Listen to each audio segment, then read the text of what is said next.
Alright, this is a response to an Amazing Atheist video called The Failure of Feminism, but more specifically to a response to that video by Professor Anton and Valerie on Professor Anton's channel called Failure of Feminism. And in that video by Corey Anton and Valerie, I think it was Valerie who gave this brief synopsis about patriarchy being a system which pre-exists our arrival on the scene. We grow up and we function in a system which might be described as patriarchal unwittingly. You know, we don't consciously set out necessarily to do these things. We just do what seems to come natural. We seem to do what everybody else is doing. We seem to just go with the flow, and in doing so we contribute and help reinforce patriarchal values and the running of that system. And now that stands in contrast in the way that Amazing Atheist kind of framed patriarchy. He talked about patriarchy, not in explicit terms, but I think it was there nevertheless, about patriarchy almost as if it was a conscious, willful conspiracy. Now that isn't to say that men don't occasionally get together in bars and churches and boardrooms and these kind of places and plot together, because clearly we do, but nothing like the extent to which it might be characterised and cartooned. That just doesn't happen really. We grow up in a system which pre-exists our arrival, and which things are kind of laid out for us in certain ways, just as they're laid out for women. And I would say that it's a damn sight easier for men, quite honestly. I think it is. I think for the most part, the world is laid out in a way which benefits men in certain ways, but also has drawbacks in certain ways. And that laying out of the world in a way which is gendered, in which there are roles and definitions and expectations placed upon men and different ones placed upon women, is what we might call patriarchy. And it's called patriarchy, I think, for good reason. It's patriarchal because the power, at least economic power, significant economic power, the power of ownership, is still largely in the hands of men, and almost exclusively in many parts of the world.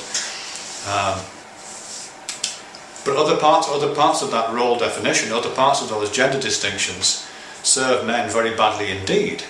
And some of the points that Amazing Atheist made in his video are examples of that.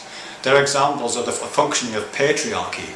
They're not critiques of, they're not arguments against patriarchy. They're demonstrations of how patriarchy affects men as well as affects women.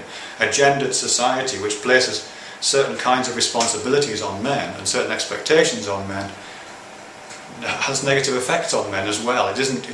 Not everything goes our way just because we have the majority of the economic power. So, for example, the things that TJ said, you know, the fact that we are, if we're sentenced to a crime, we're more likely to serve more jail time.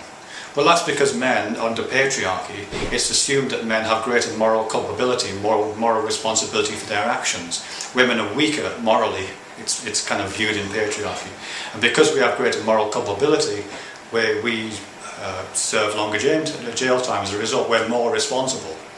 Yes, men fight and die in wars more often than women. We do that because men, under patriarchy, are considered to be stronger, more physically resilient, more just tougher generally. That's kind of how we're viewed under patriarchy. That's what patriarchy does to men.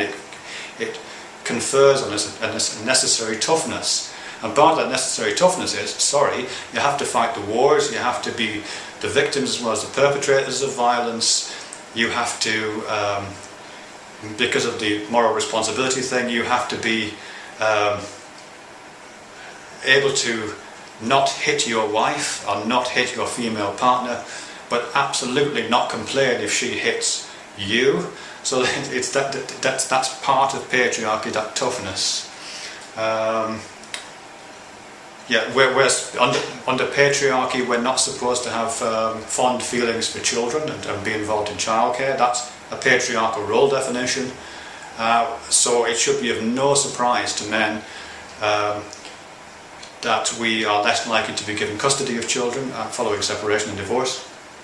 It should be, because we have economic power and because we're supposed to be morally responsible for economic power, it should come as no surprise that under patriarchy men are responsible for the maintenance of dependents, even following separation. So we pay alimony, we pay child support, that kind of thing, which is less likely to come the other way around.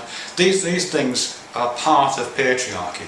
If you don't like these things, if you don't like the fact that you fight and die in wars and women don't, if you don't like the fact that you're the victim of violence and women tend not to be, if you don't like the fact that you are held to a higher moral standard than women, therefore have to serve more jail time for the same crime, if you don't like the fact that that you can't hit women but they can hit you, if you don't like any of those things, fine. That's because you don't like patriarchy in that case, because that's what patriarchy does to men. It's not a boys' club, it's part of the system that is our birthright, and if we want to change it, we have to all change it together.